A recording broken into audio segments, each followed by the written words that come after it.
Harry, can you tell us a little about what made you decide to start marketingexamples.com? Hi, Kath. So why did I start Marketing Examples? Well, I used to do a lot of web design when I was starting out, and there's loads of websites for web design inspiration, which I used to use all the time to get ideas to make testimonials look nice or to make your landing page look nice. And there was nothing like that in marketing.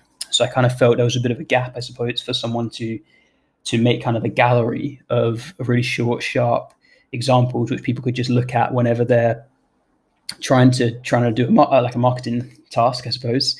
And also, it fit with my work really well because I was working as a web developer for this company, and I didn't have much time, so I could kind of start. When I started out, I was doing the articles on the evenings and the weekends, and it's a business which you could set up like that because you're just publishing articles. If I was trying to code some big SaaS project or whatever, I wouldn't have had the time to kind of get it started. And finally, with all my previous, I tried to set up a bunch of other businesses, like a dating site, and I tried to sell canvases at one point. And those are very big ideas, and I feel like the bigger the idea, often the more chance you're going to fail. So with marketing examples, it was just basically just a blog, really, in its simplest form, and a newsletter. And yeah, I sort of took it step by step. You can't really go wrong if you're biting off like a very small part of the cake, I suppose. So it fit my criteria. I think every founder's got like a perfect product for them, and for me, it worked because I could code just about, I could write well, and I could design like nice graphics and images for the website. And I didn't have much time, so it worked to that front. And I didn't want to make $1 million company or a multi-million-pound company. Really, I just wanted to leave my job. So it really fit well. Your marketing tips are one of the great ones out there. They're visual, they're punchy, they're very clear.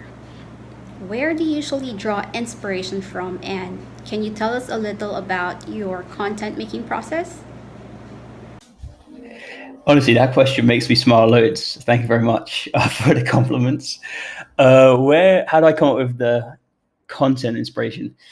Tricky. So I love, like, I'm really into art, and there's a line from Arsene Wenger, which is a football manager, and he says that the goal in life should be to become so good at anything that it becomes an art form. So when I started out with the examples and the articles, it wasn't like that at all. I was just kind of getting them out because I was doing them on the evenings, and if I could do one every couple of days, that would be great. And then the more I did it, the more I kind of got obsessed with like how few words can I use? How much can I let the pictures speak for themselves to cut down the amount which people want to read? Because people don't like reading stuff really. It became an obsession really. Like, how can I make this so simple and so clear? In terms of my actual inspiration, where do I get my inspiration from? Well, I copied a lot from this person called Steve Shoga, who did a very similar thing, which I'm doing, but he applied it in the design space, so for web design. So he did these really great like illustrated tips for web design, and I felt like no one was really doing that for marketing. So I kind of took his style and completely copied it. And I told Steve I'm copying his style, and he said go for it. In terms of content process, like where do I get the ideas from? It's a bit of everywhere. So I would see myself like a police dog sniffing for drugs. Whenever there's a good fix around, I'm trying to get it.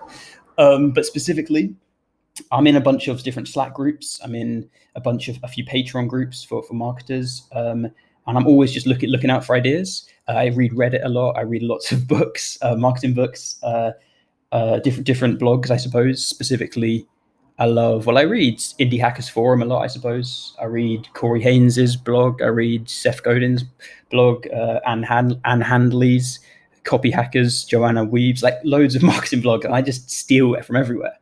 But it's not really thieving because I kind of twist the ideas a bit so that they're like my own ideas. But really, I think there's a line which is you're only as good as your record collection. And I'm really just spend a long time growing my record collection. So I've kind of immersed myself in all the best stuff. And then when I'm trying to do 17 copywriting tips, I can just pull out little strands which I've read and kind of make them my own. So yeah, I don't really think it doesn't come to me easily. It's just I spend a lot of time like hunting down these treasures. All right, which is my favorite on the copywriting tips piece? So, funnily enough, my favorite tip isn't actually on the list. My favorite tip is is to be clear. It's that simple. I think I only realized this after the article came out, but lots of people would message me about the article and say I've changed my copy to in this way and that way because of the tips on the article. And often it was really good, but often as well, I felt like they were making their copy worse. And that's because they're trying to force it too much. So the number one rule is just be clear with what you're trying to sell. If you're trying to sell toothbrushes, have a picture of a toothbrush. If you're trying to sell a football, have a picture of a football. Don't try and be too clever. That's the thing which people, all the tips only work, which I wrote on this thing, if you've got clarity above everything. That's my tip. And I just think the basics are so crucial. And you try and apply the more technical stuff and like the little bits of humor perhaps, or short sentences, choppy copy, all of that's good. But if you're not being clear with what you're saying, it's all the tips don't make any difference. You have to be clear. That's number one rule. And I'm sorry to go on and waffle, but the only reason why I say clear is just because I see it all the time when people send me stuff. It's just like, you're trying too hard. Just what are you selling? Just be clear about it, and then get clever when you've got that first brick in the wall. Thanks very much, Kath, for the questions. A real pleasure.